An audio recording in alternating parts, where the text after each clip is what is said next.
Hello, my friend. Uh, Hello.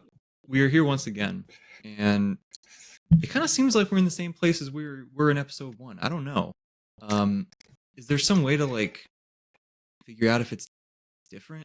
Like, are there any tools, any I measurements? I've just been so focused on having fun talking to you. I haven't even checked at any of the analytics, but I probably should take a look at that. And sometimes it's good to have data to let us know if we're on the right track. Honestly, because now we're just Really, talking to each other, which is still great. just fun, It's like- fun. But it's all about the numbers at the end of the day. oh yeah, That's yeah. the only thing we care about. Don't forget to like this video too, by the way, and smash the subscribe button and share it to all your friends, family, and loved ones. Exactly. Is that what you wanted, or no? No. Yeah, that's exactly what I want. But yeah, so you can track progress on a podcast like this, right? Kind of cool. Hmm. You can track that with what we do in the gym also. So that's we've talked a lot about how to make progress, but it's important to know whether we are actually indeed making progress. Because if not, we want to change something probably, right? So that's the focus of today, right? How do we actually know we're making progress? What are some things to look at on some bigger picture stuff on the training side, on the nutrition side, body comp side, whatever, right? We got lots to talk about. But first, anime shirt, check. Of I got Hunter x course. Hunter. Another I Hunter x got. Hunter one. I told you I Different though. had. Oh, that's nice. You can see the bottom.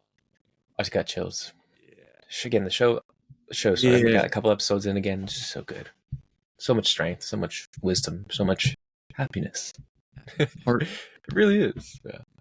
But So, yeah, I think I like how you set that up. And you forgot one thing. They should just trust us blindly because obviously we're telling them the truth. Like, come on. But if that's not enough, you shouldn't, by the way. You should trust no one blindly, even us. You should question us, and then we should probably give you some reason and rationale why we're saying stuff. And we will. And that's kind of how we approach this podcast, training in general, coaching, all of that. But even though we do talk a lot about trusting not only us, but the process and enjoying it, we still want to make sure we are achieving those goals, right? We are making the progress, like you said. And I think doing a little bit work on the front end again can be really helpful to make sure we're as accurate as we want to be, and you can be, because that's still important. Yes, journey important, but end goal is still very much part of it, right? And we want to make sure that we're on the right track, or at least the best track that we can be before that. So yeah, I think before starting that too, it's just some general rules of thumb that I think are good to follow when looking at measuring progress and understanding what that means, and how to approach it with the right mindset, right? Because we can't just blindly be like, sure, go do this and tell you what to do. Because there's a little bit of stuff that is helpful to understand so that when you are tracking, you kind of can relate to why we're doing so or what that means. But basically, I think the first thing to kind of start off with is you do need to track something. And you do need to collect some form of data. And yes, that does mean it's going to be a little bit more work. But I think a little work here does go a long way. And it's, again, especially if you want to be as accurate as possible, you could still, again, get to where you want to be, but it might take longer. It might be a little bit more uncertainty that happens throughout the process. And if that is something that you aren't well versed in navigating yourself, that can be tough and it can be discouraging. And that's what we don't want, right? So I think if we just understand that we can do, we do have to track something and put a little bit of work in, especially early on. We're not saying you need to track forever or track every single day for the rest of your life and every little bit of thing. Like, it's not a science experiment specifically, right? And it's not something that is set in stone. We can switch, we can be flexible, and that's going to be different depending on what your goals are, where you're at with your own timelines, what life is throwing at you at the time. So I think that's just something to get out the way, is that yes, you do need to collect something, and it's going to be helpful. And another thing I think that's really important to keep in mind is you need to give time when assessing these things, right? You can't just be like, I am starting this new training block or this new regimen, whatever it is, and then a couple days in, the scale weight's not moving. Throwing out the window doesn't work. It's you're going to be doing yourself a disservice because you really don't know if it's working or not. All good things take time, right? We hear that time and time again, and I think this is very much the case here as well. Is that you want to make sure you're giving enough time to actual see changes, right? To make sure that you're adapting properly, to make sure you're getting out the little bumps that happen when you first start learning something in the beginning. You're in a good groove, and now you can see what changes are actually happening, right? So I think give it some time, be patient. Patience is tough, I know, trust me, especially when we have these goals we really want to get to, and we know that they take even longer to get to itself. We want to try to, expedite that, but we don't want to, rush it and get away from the whole process. So give it some time. It's gonna be all right. I promise. It will. It will. Um, I think that can also be easier said than done sometimes, right? So, like, how do we do that? Might be worth kind of talking about just briefly here. I think we talk about embracing the process, and that's obviously very helpful, very important. But sometimes it's also like, well, what is that? How do I do that? Right? What does that mean? And and you can take that a lot of ways. You can say, um, you lay out a process, or a coach lays out a process for you, and then you're like, okay, well, to achieve that process, I need to do X, Y, and Z. So let me then put some systems in place. So, meal prep, for example, is the easy one, right? Or saying, I go to the gym at this time on these days, whatever. I think those are all awesome. Another thing I've been kind of thinking about, um, and it's sort of like, to what degree do you identify with this stuff? Do you identify with the process, with the aspects of the process? Like, how deeply are those like ingrained in you? And it's not that it has to always be like that, and you have to always be super on point. But I think it does pay off when you have a goal that's important to you to try to like really connect deeply with it, right? So maybe this is me shoehorning this in, but even if so, that's fine. So I've been reading the Book of the New Sun, which is my new obsession. I adore this book. And one of the many ideas in here towards the beginning is this idea that we do not create symbols. Symbols create us. And I think that can apply in this case of like, okay, we have all these symbols of the bodybuilding process, right? You have the spreadsheet, you have the gym, you have the macros, you have the whatever tracking app you're using, right? All these symbols. And rather than saying, well, there's all these things, let me go do those. Like, that's what I have to do. Those are, we've created these things as a society that I need to go use those. Rather, all of these things exist. That represent the process. That therefore dictates what I do, right? So rather than you trying to like necessarily use this tool, this symbol, this is just what reality is for me right now, right? It's like really embracing that, letting those symbols create you. I think it can be a really powerful way to do that and to be successful with this. Obviously, you can go too far with that. You can get too obsessed. You can get way too just down in the weeds to where it's like, okay, you can relax a little bit, dude. This doesn't matter that much, But at least to some degree, I think that can be a helpful way to kind of get your mentality in a place to where you can truly embrace and follow the process. When you say that, what comes to mind for me is like I can't picture a week without training. Like it's just like normal to Yeah. me, right? Like I love going to the gym, especially if in the morning. It's just a great way to start the day. It's my favorite part of the day. It's something I always look forward to. So like that's just so ingrained in me now that anything else is like, what do you mean? Like, of course I'm gonna go to the gym. Or for nutrition, it's like, well, yeah, of course I'm gonna get a good amount of protein at this meal. Like I'm not gonna have just a carbohydrate and fat meal. Like, I want to make sure I get it pretty balanced. I want to get my micronutrients in there as well. So it's just like these things that kind of become, like I said, part of you and that resonate with you. And you might not even know that it's so like ingrained in that process and part of that end goal. You're just kind of doing it now, right? It's become second nature, and it's more than just that end goal. And I think that's the important thing there too. Is just there's a lot more importance and value into it. Like you said, it's a symbol. It means more than what meets the eye. Yeah. Yeah. Yeah, for sure. It's another Book of the New Sun thing. It's a thing that is stronger than the word we have for it. Right? Like it has a soul. It has like there's power behind these things, and like let's lean into that. Right? Let's use that. Let's harness that. Let's let it use us to get us what we want. Like I don't know. We don't want to fall victim to it either, right? We don't want to be a slave to the gym or whatever. But reiterating what I just said. Anyway, good book. Go read Book of the New Sun. Don't be scared. You will not understand everything. That's okay. I don't either. Anyway. No, yeah, it's great. It's I think that's important too, is when you can connect with other things and connect them to other things again that you're doing. So like I said, you're connecting a book with the gym, symbols into the gym. It's very much like we always do with anime, where okay, the IQ means overcoming walls and building strength. So now I just carry that with me throughout. And I think it's very powerful when you have these things that can make an impact and also relate, and everything complements one another in your life, right? It's not just I am a bodybuilder. This is all I do. Like I don't have anything else. If you like that and you want that, sure. But I think it's gonna be helpful to have multiple interests, multiple things that connect, complementary, and just have some balance, right? A word we always hear, but what that means is often not talked about. So I think it's cool that we have these things that we love and integrate into many styles and many parts of our life. But yeah, and I think just one more thing to preface in kind of a general rule of thumb is just that, and we'll talk a lot about this as we go on as well, but just the importance of when you're collecting data and looking at things, just to look at averages and trends over the time.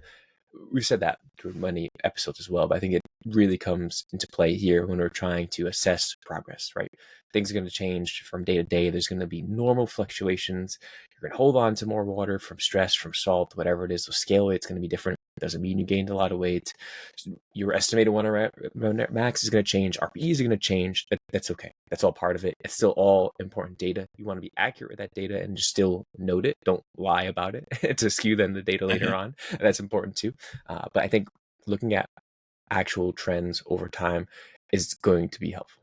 Because if not, you're just going to be stressing even more. And then that stress is going to snowball into everything else getting affected, such as scale weight. But yeah, I think when we start with training, I think strength is something we often look at and try to assess. And how do you go about measuring that for yourself, for your clients, or what comes to mind when you think about measuring strength?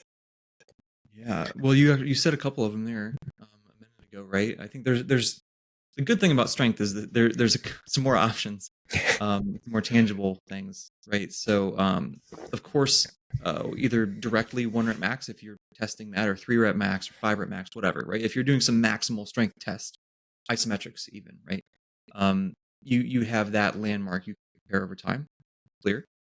Of course, we probably don't want to be doing that all the time, and so do we want something that we can have this measurement more than once every several months or something? Yeah, probably, right? We want some other stuff. So I think what I found to obviously be helpful, like everybody else on the planet that does powerlifting stuff, like estimated 1 rep max, and how that is, what I usually have is like every week a client's primary day for whatever lift, squat, whatever it is, right? And we use their top set. We generate estimated 1 rep max from that, and then we can graph how that changes week to week. And of course, as you mentioned, we got to give it time. We don't want to get caught up. Week 1 it might say 300 pounds. Week 2 it might say 290, and then 305, and then 287, and then 315. Like it might be kind of weird, but when you zoom out, you can see a trend, right? Despite those fluctuations. So that's super, super important to keep in mind with that. The other thing with E1RM that catches people a lot if they're not going into it wary of this is, if you start out a training cycle doing some higher rep, sets of 3, sets of 4, sets of 5, whatever. If your RPE is lower, it's 5, 6, whatever, the estimated 1 rep max is going to be really high, right? It's going to artificially inflate it. And then as you get heavier top sets over the weeks, you get more specific, the E1RM comes down, and people are like, am I getting weaker? What's happening? Like, no, it's just getting more accurate, right? So I always try to explain that to people too. Like, if it's my first training block with a new client, I'm always like, okay, we're probably going to see this graph come down, and then it'll go back up. So let's not get too bogged down in those first few weeks. So, but especially when using that, that's a really, really helpful one. Of course, you can look more granularly at the actual training data itself, right? Rather than just the estimation. The whatever calculator you use, they're going to be slightly different, whatever. But if you just look at what weight they did and how many reps it was, and if you have an RPE rating, or you have a video or whatever, then for some people velocity can be great. Some metric of like what it looked like or whatever. That's obviously very helpful as well. And that's not just top sets. You can do back off sets with accessory work, literally everything. And all of that training data is especially helpful, I find, for strength, just because like that, our ability to produce force and move a heavier weight is what we're going for, right? So it's nice to look at those things. And then lastly, before I kick it over to you to see if you have any extra stuff to throw in there, just to emphasize what I just mentioned about, if you have video, that can be helpful, not just for seeing the speed of something, but if somebody's technique is changing. So for example, they might, over a few weeks, they actually are moving less weight, but their technique is way better. So it's like a short-term dip that then is going to pay dividends later. That's good to know. Or you might look at a video and say like, wow, you said this was RPE 8, but clearly it's RPE 6 or whatever, right? So you can kind of have more context in that sense. Velocity for some people is awesome, not for all people, right? Like I think in my experience coaching people, if someone is very advanced and their technique is very stable and very good, and they always use max concentric intent on the like concentric lift, trying to move it as fast as you can, right? In other words, then it seems to be pretty reasonable to help look at. It's not the only thing that matters, but it's reasonable.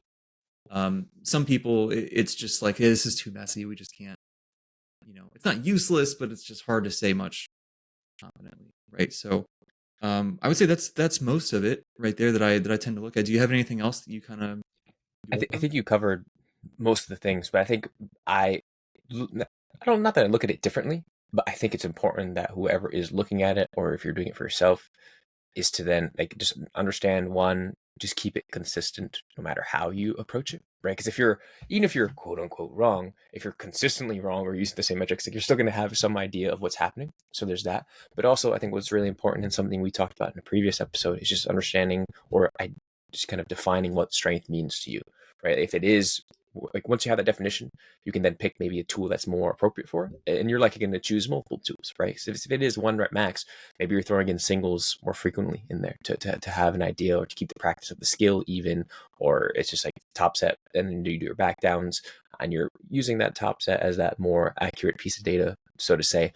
So I think once you have that definition, it's helpful, because some people, they just want load on the bar to go up. So maybe we're going to put more weight into that, like you said, because sometimes it is that simple. We don't need to necessarily make it complicated, because that's one thing with strength, is it is so sensitive that it can become complicated and it can become disheartening. And that's something I find a lot with strength focused people or powerlifters, even when they just get so attached to the numbers and strength in general, that it's such a mental game. And again, we talked about that before in a different episode, where how do we navigate that mental game? And this is where I think it's so important to just have multiple pieces of data. Like you said, yeah, maybe estimated 1 rep max was down, but dude, like your RPE is lower, that's progress. Or your technique is better. Sure, it's like a shift to the side step, but then it's going to only mean better progress to come down the line. And that's inherently what we're after. We're not chasing improvements of the estimated 1 rep max, right? Because that's something that could Yes. fall down a pit of despair. Even whereas, okay, we're just missing the whole goalpost at the end of the day, right? We're chasing something that doesn't necessarily mean the changes that we're after. And that statement there is kind of confusing. So do you want to kind of elaborate what you think I mean by that? Because I'm curious how you think, because you're like, yes, I agree. But what does that Yeah. mean to you? Yeah. Um, I think we always have to remember that they're proxy measurements, right? Mhm. They're not the actual thing we care. So you could very easily, and this I think it's much more common to misconstrue these things with hypertrophy training, right? But like with strength, you could easily, E1RM's not going up. What's wrong? I was like, well, just go do a set of 5 at RPE 3. Your E1RM is going to go up a Yeah. lot, Mhm. right? Is that better? So it's we got to make sure that we keep the goal, as Alberto always says. Dan John, I suppose, always says that Alberto then quotes him. Um, and also keeping in mind the context around the E1RM.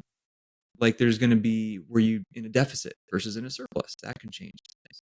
Um, what life stress, mental stress. There's so many things that can change the RPE ranges, which are then going to change the E1RMs. And I also try not to make super strong conclusions until I have like multiple blocks completed. And then I can do another, you know, uh, example. Let's say you do 3 blocks, right? And you start the first one, top sets, triples, and then the second block, top set, doubles, and then the third block, singles. Whatever, super basic example. And then let's say, you get all this E1RM data. Do we know what worked? Not really, right? Like we know something did something, but there's nothing to compare it to if it's like a new client, right? So then now we got to kind of go through that process again, right? And maybe we make some tweaks and stuff, right? But to have those apples to apples comparisons, I think is so important, because then you might, that first block, maybe there's just so much more fatigue from other things. It's covering up the strength. And then you get to that last block where it's low fatigue and you're peaking your strength and your E1RM skyrocket. Like I've seen so much weird stuff happen. I've seen the opposite happen too, right? That you got to have a lot of time and a lot of data to start to make sense of these things, which I know is frustrating because the fact strength is so numbers driven, strength training so numbers driven that it feels like we should be able to make faster adjustments.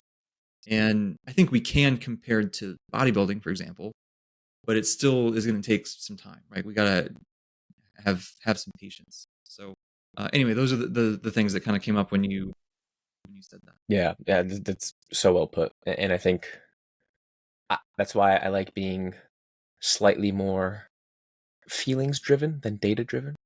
Like not slightly more, but I think it's so important to have that, right? Because it also can be a negative if someone is too feelings driven, that they're maybe holding back or going too hard, right? Yeah. That's important too. But I think just having a note section of, again, like you said, what's going on in life, how are you feeling, like readiness to train, stress, all these things, it does play a role. And I think maybe sometimes more than what we think. So again, just another reason why to have multiple pieces of data and multiple things to look at, subjective, objective, it all is helpful. It just gives us more context and understanding of what's happening rather than just putting so much weight or all the weight into one piece, because then that's just not, we know that one piece is real. So I think we should put all the weight into one piece.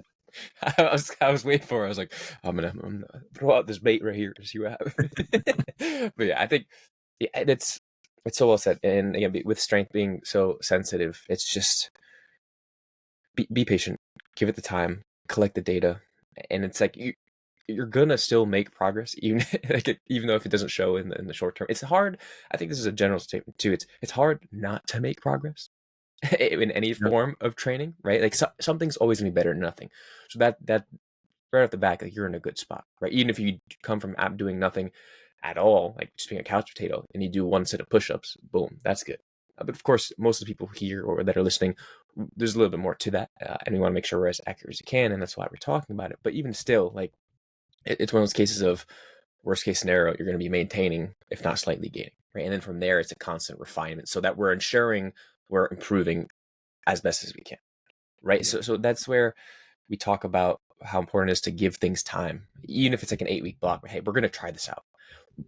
We get that worst case scenario, we're going to be at the same spot, maybe in terms of looking at the data in our estimated 1RM, whatever it is, but the information that we gained is going to help us tenfold down the line, right? So sometimes the way we talk about that is important, both as coaches and to ourselves. If we're just coaching ourselves, it is important to preface that, because again, it can be discouraging, especially in the strength realm. So I think just you need some thought in there, right? You need to be compassionate too, both with yourself and other people, and understand like it's a game that we're playing, and we're playing the long game, right? So Yeah.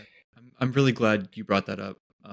Like that's one of the biggest parts of coaching is stopping people from making decisions sometimes, right? From like just prematurely changing stuff. And um, and we've like this is in the research also, right? Like if you look at the meta regressions that have come out of our lab recently on the per session stuff, but also the weekly stuff and everything, going from nothing to literally something, one set per week, one set per session, is the biggest chunk of progress, especially for strength, right? Like it's so clear, nothing to like one or two sets, by far the biggest jump, right?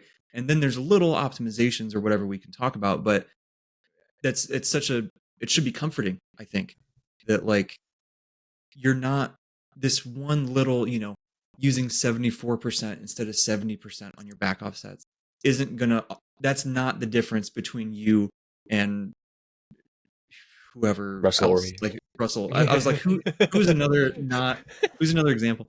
But like that's not the difference, right? There's much bigger other things that are the difference between people like that. It's like no little change is going to completely night and day difference your rate of progress overnight. Now it can make a big difference over months, years of consistency. But anyway, I feel like I kind of cut you off of what you were going to say, but I just wanted to underscore that No, piece. I was just thinking if there's anything else I wanted to say. So I think that was a really good way to kind of tie off the strength thing, unless there's anything else strength related you think that we missed. But just, I think that's Yeah, I think that's good. I think Mhm. that's good, and sort of a lot of those things. at least philosophically apply to hypertrophy, but like even more so, right? Like I think it was Eric who had a good analogy about like hypertrophy training is we have a recipe that we think will work, and you throw it together and you put it in a cake pan, you stick it in the oven, then you got to back off and let it bake, Yeah. right? You can't get in there and mess with it. Once it's done, you take it out, you do the toothpick test, whatever, you taste it, and then you see, can I improve this recipe for next time? But you gotta give it time. So, do you want to jump into some of the stuff that you pay attention to for that? Like you said, it's just it's giving time, and I like to start off with just you gotta pray to Ronnie Coleman, and then Yeah. hope that he will give you it. So I'm basically put into practice. You gotta do 5 yeah buddies, 3 light weights, and then 1 ain't nothing but a peanut, and that's all you need. And that's how you get your hypertrophy. I promise. But it's like you said, you kind of have to just go and let things happen. And they said, let it cook. Oh, damn, I'm so cool. Look at me using the lingo. Look at me. That's what the kids say That's now, right? exactly the Yeah. youth of our days. Just gotta let it cook, bro. Sit. End the podcast. A song. But that's an old one. I shouldn't have said that. I'm sorry. I don't even know what that That is. was so 2023. Oh my god.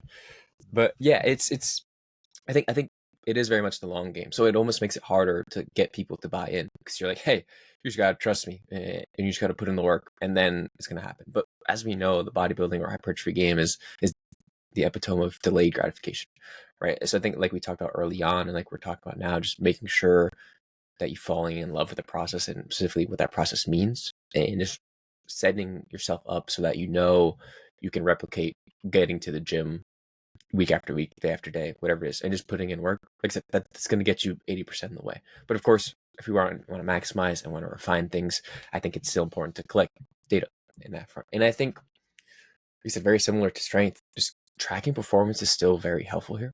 Because if we're seeing improvement in performance, very good chance that we're putting enough of a stimulus on the body to lay down some new muscles so that it can handle this training that we're throwing at it.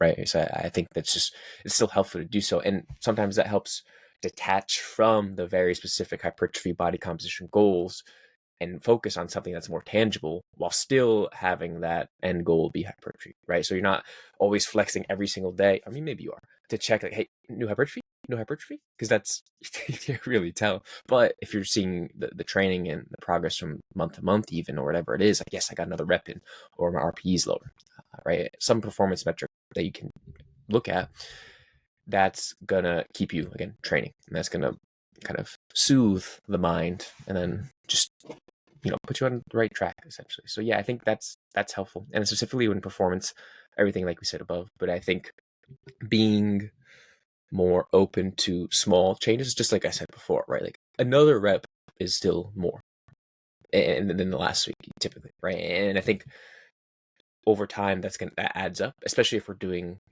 certain movements take longer to improve. Like when's the last time you increase your load in your bicep curl? Like that's it takes time, right? Or sometimes you increase the rep range. There's these ways that we can make it easier, but if we just focus on doing a little bit more, or even again sometimes matching it from week to week is important depending on the context.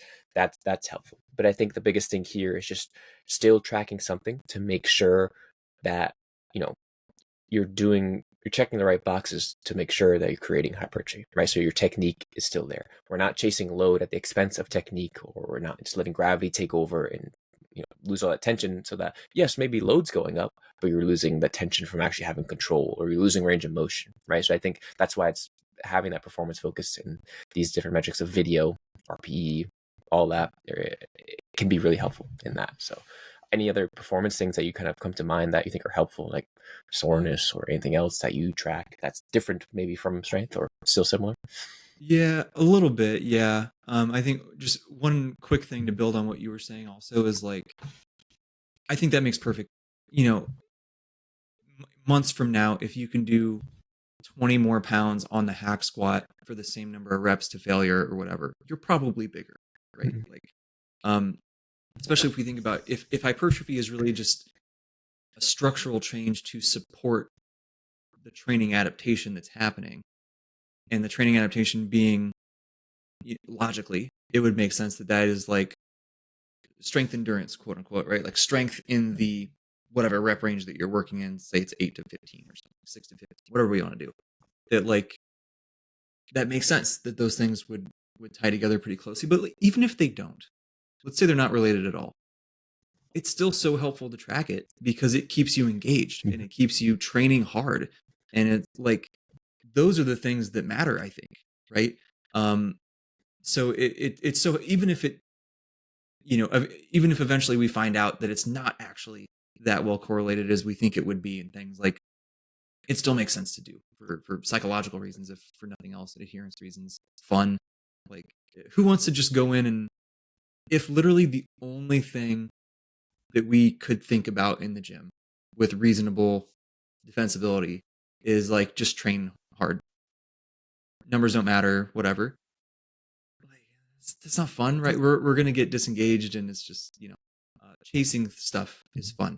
Um, but anyway, the were you gonna say something? Yeah, that just kind of reminds me of, I think it was an anecdotes and observation episode that Eric used to do on YouTube. That series with, Wow. yeah, Yeah. with Brian Miner, Yeah. and he there was a while where he was talking about this, where progressive overload isn't a prerequisite to make progress or to create hypertrophy. It's more of a, it just it just happens because you're likely getting Yeah. stronger, right? It's not like you need to force yourself to do more. It's that you're able to do more over time, probably because you are putting on some new muscle or gaining strength, right? So I think the way we look at that too can be helpful. I butchered it a little bit, but that kind of idea of, just not, again, forcing overload, just kind of letting it happen. Still, again, tracking it like you said, because it's helpful to have that. We need something to look towards to, and to kind of make sure we're doing something, but just not putting so much weight into that. And then, of course, that coming at the expense of everything else, like you said, the intent, the enjoyment,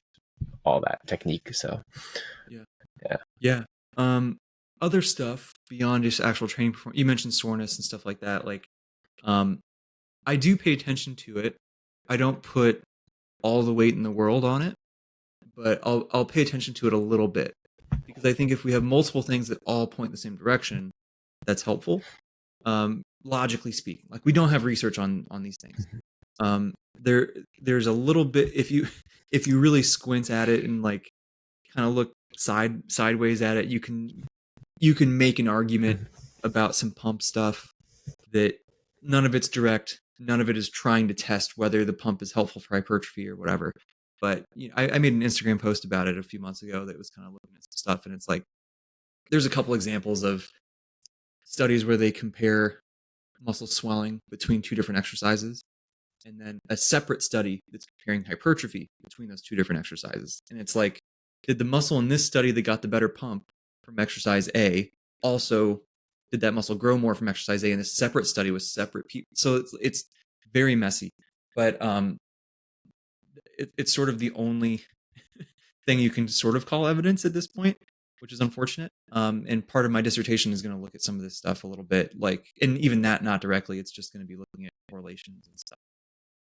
Like, did the condition that made you more sore make you grow more, or tend not make you grow more, tend to be associated with that condition growing more or less?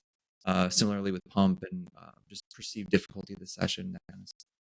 So hopefully we'll have some data, but for now, I tend to think about things like, you know, if you literally never get sore at all and you just care about muscle growth, strength, if we have strength goals as well, we want to keep soreness lower because you want to be fresh and able to perform and that kind of stuff. But if we only care about, we're just a bodybuilder, then just a lowly bodybuilder, that How if you could you do that? if you never get sore at all, we can probably train a little bit more and be fine, right? If you're always crushed, we're probably doing too much. Like, just big picture stuff like that. If you never get a pump ever, no matter what you do, we can probably do a little bit more, right? If you train so much, like, your pump is amazing and then it starts to go away and you just kind of get numb. I don't know if you've ever had that feeling, but like, that's maybe a little too much, Yeah. right? So bigger picture things like that, I think, can be, um, I don't know, if multiple of those indications nudge your thinking in the same direction, then I tend to be like, okay, this kind of makes some sense. Yeah. But even then, it's just a somewhat educated guess, Mhm. right? Like, I don't know. Another It's piece of tough. data, right? That's how we're Yeah. looking at it. I think it's still important, like you said, because it gives us something, especially when we're playing a game that we don't have much to work with, like hypertrophy.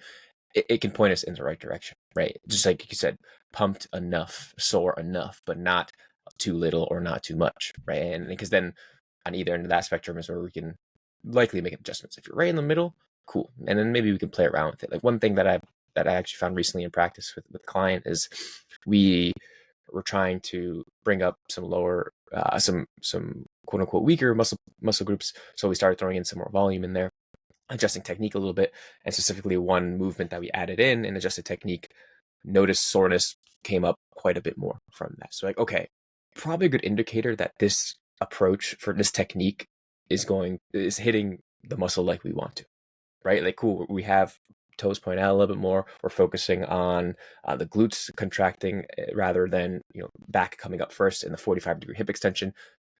Probably a good indicator that the glutes are the primary mover in this movement, not other things taking over, right? Because its soreness was peaking directly after that, and there's not other lower stuff going on, right? So again, using it in context of everything else and trying to figure out, are we on the right path at least? That's kind of something like, because we're not trying to chase the soreness, right? Because then, like you said, that can kind of put us down Right. a pretty rocky path, and I think that's kind of how I look at it in that sense. It's like, what is it telling us in context with everything else, and how can we use that to our advantage in some way?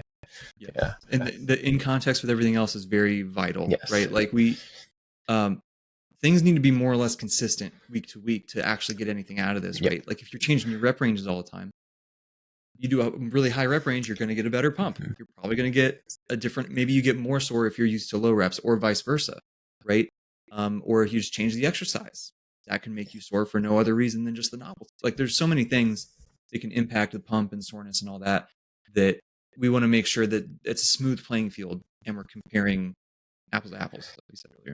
And that point right there is why I think we tend to put less strength in soreness, because it ends up just being a result of novelty, or something new in some way, right? A new Yeah. rep range, like I said, new exercise, new intensity, whatever it is. And when we look at that as a whole, that you could argue that that's taking us away from the main goal of being able to reproduce the strength and repetition and performance that we want from week to week, to then accumulate the volume, the intensity over the time that we actually want. Right. So for me, that's how like my mind works of why maybe we're not putting so much into soreness. And that's how I might explain it to someone in that way. Because it's like, if we're chasing it, maybe immediately we're feeling good, but down the line, it might be like curve up, then down, or low, even whatever it is. But I think that's kind of how I view it in a way. Yeah, But for sure. We got non-training stuff. What me kind of too. non-training Me stuff do you too. like? But training's fun. Training is fun. Training's important. But yeah, it's especially if the body composition is what we're after. What else are we looking at? Yeah. We got the gym Yeah. stuff ready. What other measures can we view there? There's The other funny thing with these, this is the annoying thing about muscle growth. Like, everything is so imperfect. Mhm. And it's just even more reason why like we want to have multiple things, not too much because you don't want to get too overwhelmed with having to track 10,000 things and whatnot. But we just got to look at multiple different data points and give it time, because it's going to fluctuate a lot. So you can do what I personally do with myself and with clients usually on like non-training stuff is, if we can, body weight is helpful, not perfect. A lot of things can impact body weight, but if we can kind of have that trend over time alongside, if I can get at least a waist circumference measurement, I like that. You can do other circumferences if you want to. What I like about, it's not even a true waist circumference. It's like where your belly button is circumference, because then you got that marker and you can do it in the same spot every time. That's the issue a lot of people run into, is they're doing it in a slightly different area. Maybe they're flexed a little bit more, not flexed. That's the other thing with my waist, right? Is you got to be relaxed. Mhm. Don't be sucking in your stomach and that kind of thing.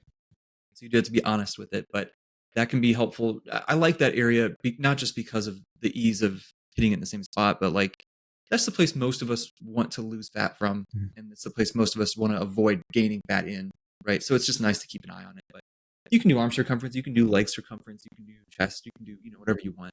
Just have some sort of way to measure it consistently every time, right? Like some sort of, maybe you have a freckle on your arm that's like, okay, I'm going to do it there every time. You could bust out a tape measure and say, okay, 2 centimeters from this or whatever. But yeah, so you can do those if you want. And then I tend to, if I can get pictures occasionally, that's very helpful, although those are also very imperfect.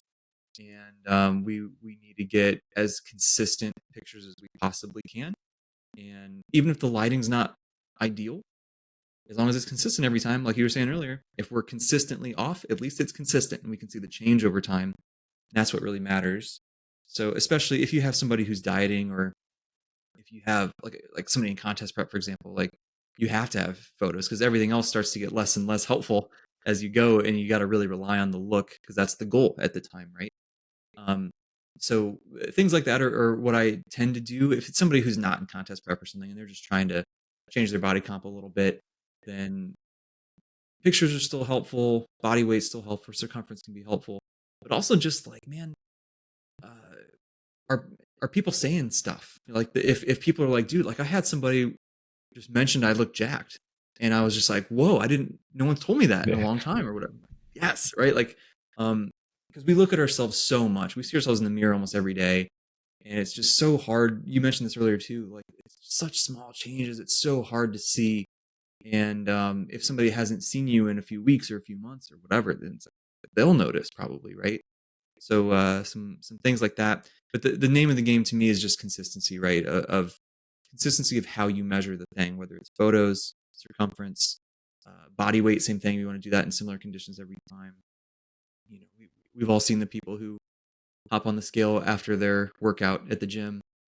What are you getting from this, dude? Like you're wearing different clothes, you're different hydration. Did you just pee or not? Like, have you eaten? What'd you eat? There's just so many, you know, consistency is. So yeah, those are the things that I tend to look at.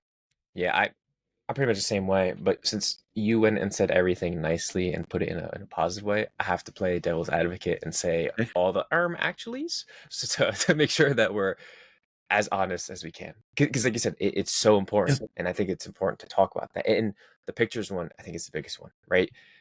You need the quote unquote honest lighting. Don't take a picture while you're pumped up from the gym, carved up in the best half natty lighting possible that's just enhancing everything. Yes, it might make you feel good. And if you want to, I'm not going to stop you, right? But I think it might be doing yourself a disservice if you that's what you're mainly looking at for your consistent measure of tracking from week to week. Because that even that's going to change, right? If we're in the same position every time, like after waking up, going to the bathroom, lighting from outside, not so behind the camera, not directly above us. If we can replicate that as best as we can, it might not be the most flattering, but it's going to be as accurate as it can. And that's ultimately what it comes down to. And again, that's why we're also looking at everything else too, so that you don't get bogged down like, damn, why there's not as much lines this week as it was last week. Well, yeah, there's a little bit more sun today, or you don't have much carbs in you because it's day 6 of a low day. That's expected, right? That's why we're using everything else. We're using the notes, and that's okay. But I think that's just going to give us as accurate as we can. And even when taking compliments, sometimes people are just really bad at understanding where you're at and where you need to be. Perfect example, good old grandma. When she's like, "Oh, you're getting so skinny. You need to eat some more food." And you're like, "I gotta lose Yeah. 20 more pounds, grandma. I don't Yeah. know. It's a Like, knife in the heart. that's I'm not gonna say that to her. Oh my god, no. But yeah, I'll take the food. I won't eat it. I'll just give it to someone else. But I'm just like, yeah, I gotta. As much as I love the compliment, and I will take it, I also won't let that guide my decisions as much as I can, right? Because it's like other people may not understand your goal or where you're at, and they don't necessarily need to. But that also doesn't mean you can be an asshole about it and be like, "No, like, grandma, don't give me that. You're ruining my gains." Let's please no.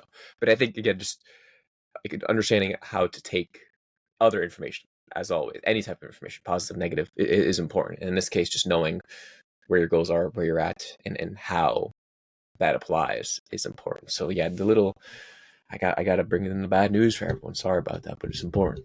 It's important. Even how your clothes fit can change, right? Like if you have here, this is funny. I don't know if you can already relate to this, or if not, I'm sure you will. That everyone thinks about like how your shirt fits and stuff like that, right? Or maybe your pants, or you have to tighten your belt on your jeans, whatever. You gotta tighten your lifting belt. That's always a good feeling, Yeah, unless you're a fancy boy with the lever belt, and now you got to bring a screwdriver to the gym to change it, which is just got to use a quarter. That's what I do, or use the dip, smart. or Smart. a nickel, whatever it is. That's the thing. Yeah. Um, What I have every time that I've gotten really, I guess both times now that I've gotten really lean for um, prep, the thing that I'm like, we're getting there, is when the waistband of my underwear is no longer tight against my body. It starts to like furl out a little Hmm. bit or along my waist. I'm like, okay, now we're getting, because that elastic is no longer tight enough to be like taut, right? It's Yeah. like kind of loose. Like, okay, this is good. So yeah, you can see things like that too. Yeah, and I think that's the biggest takeaway from specifically the clothes part is you know, no one else knows how your clothes fit. So that's where it could be Yeah. like pretty helpful, especially if you're weird like me and have like very specific shirts that you wear to certain training days or that mean certain things to you. Like I have like Yeah. I only have like leg day shirts that are usually a little bit more loose because I don't really want super tight stuff on my upper body. My legs are the main part of the show. So it's like things like that that fit differently. Okay, there's maybe that. Or if I start transitioning into the medium size shirts more often, or the medium athletic fit shirts versus the medium regular ones, like things like that that have different fits. That gives us some indication as well, right? So this is knowing yourself. Right? You don't have to always explain yourself to people too. At the end of the day, that's kind of That's true. an important thing. And unless it's your coach, you need to explain to your coach, hey, this is why I'm crazy and have these shirts like this, or this is why I'm saying, yeah, Eric, that Teenage Mutant Ninja Turtle shirt just not fitting right. Something's got to change. And he's like, what? Excuse me. But um, we're it seems to me when we talk about body comp changes that obviously training is a big part of that, but nutrition is as well, right? They kind of go hand in hand. And so I think a lot of these things that we've talked about can apply to the nutrition side as well, of sort of what we're tracking. And some of those body composition change metrics obviously are helpful. Um, Macros is of course the first thing we think about with tracking stuff for nutrition, but do you have anything else beyond what we've talked about and beyond just straight up macros themselves, unless you have some interesting things to say on that front too, that you tend to pay attention to on the nutrition side of things? I think hunger and satiety is super helpful too, especially Mhm. if you're not tracking macros, because we have nothing else to go off of. That still gets us a lot of the way, right? So we're not saying you need to track macros. Of course, it'll be accurate. Of course, that can be flexible too. Like maybe especially for hypertrophy specific, I would like to know where your protein's at just to make sure you're getting enough. Even if it's just early on and knowing like what that looks like, and then we can replicate it. Sure, you don't need to track it then, or maybe just do 3 times a week to get something. But outside of that, I think hunger and satiety are just super helpful, right? Or even on the other, and when you talk about hunger and satiety, it's not just for dieting too. It's also for maintenance phases and gaining phases, because if someone is struggling to, you know, actually gain weight, knowing where the satiety and hunger is at is important. Because if they're just like, I do not want to look at food, and they're struggling to just, you know, get down the calories, it's good to know that, because then if we notice that your training is then off, or your strength is just not there, we could take a look back at that and say, okay, like you're just not eating enough, or maybe we should be more purposeful and see if a little bit more carbohydrates can help, or maybe if you put it around training, the carbohydrates will help, right? These things that we can then look back to. So I think the hunger satiety is very helpful in wherever you're at, and it's important for general like life purposes, because sometimes we just can't track, and that's okay. So you know, to work off of those things.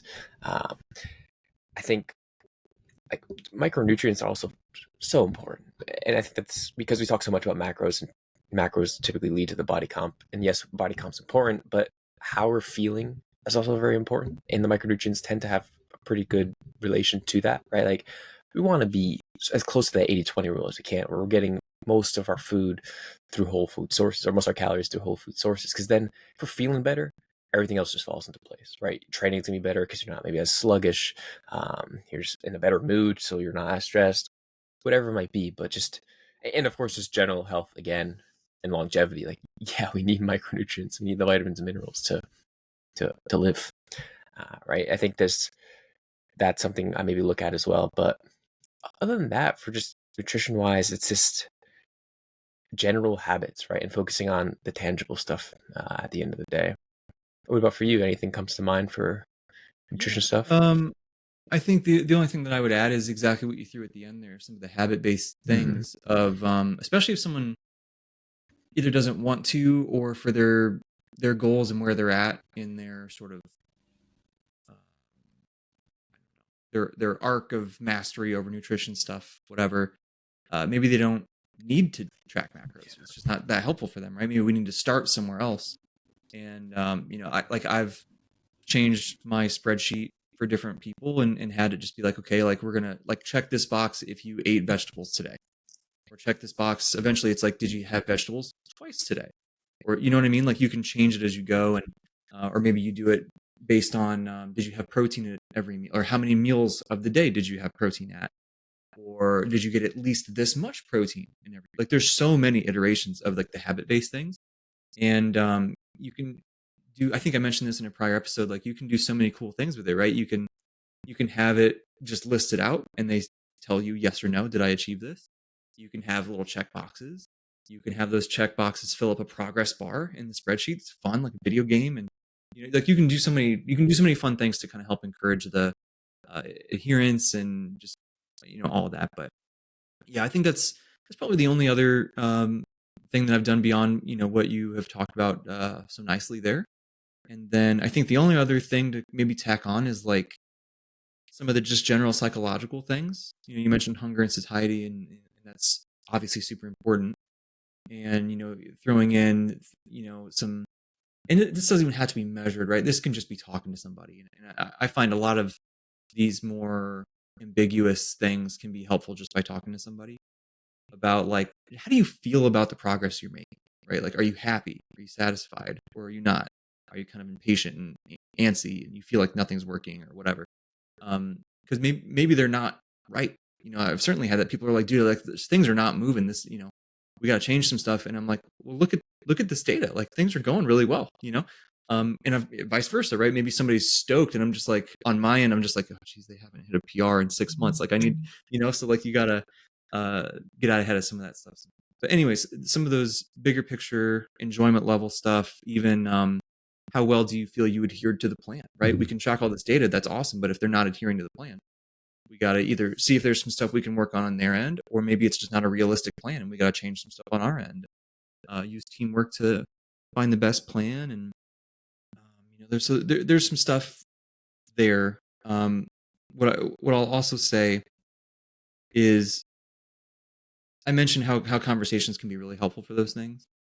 I don't think I will flat out say this. I don't think it's best to track everything in a spreadsheet, just because now all of a sudden we're calling attention to so many things that can either be annoying for the client to track, can be confusing for the coach to try to make sense out of, but also like the stereotypical one for me is like stress and sleep. Like if I'm having somebody constantly give me a rating out of 10, what was your sleep like last night? How many hours did you get? How stressed are you?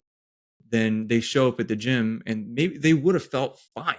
But now they look at the numbers they had to enter in the spreadsheet and they're just like, man, I do feel really stressed. I did sleep horribly last night. I'm not going to be able to train hard. I need to deload. Like they're going to have, it can be a self-fulfilling prophecy. Whereas they might have felt totally fine. And they're probably going to tell you if they're just like, dude, I've been really stressed. Like people offer those things up if that line of communication is open. So while we've talked a lot about how helpful it is to track data in this episode, we want to not track too much stuff. You can kind of shoot yourself in the foot. Yeah, I love that point because it's something I always keep in mind too. And I, just like we talked about before with ourselves, we're not tracking RPEs at the gym. We're just kind of going. I got to that point where it was, if I woke up and my readiness to train was at a certain level, or if you look at some of the actual kind of charts that we use for measuring readiness, if you're in certain ranges, they'll tell you to adjust the load already prior to even warming up or anything like that. Or if your HRV, if your heart rate recovery is at a certain level, you wake up and your aura ring is like, actually, you should probably adjust your entire training and not leave the house today. You're like, what? Why? If we just blindly follow the data or blindly follow feelings alone, or either way, it can be, a disservice to ourselves, and it could just, again, lead to even poor habits, which we don't want. So I think that was a very important note to touch upon, and we got data to kind of back it up too. And it can be confusing, I know, and it sounds like we're kind of taking everything back that we just said early on. Like, yes, collect data, but don't collect too much. And we understand how it can be that way. And I think it's just another important reason to just keep doing something and to keep just, again, falling in love with the process. Because if you put too much into that other stuff, like we said, could be bad. So there's all these variables, everything else going on. And if you're just, if you don't want to think about it, what could they do?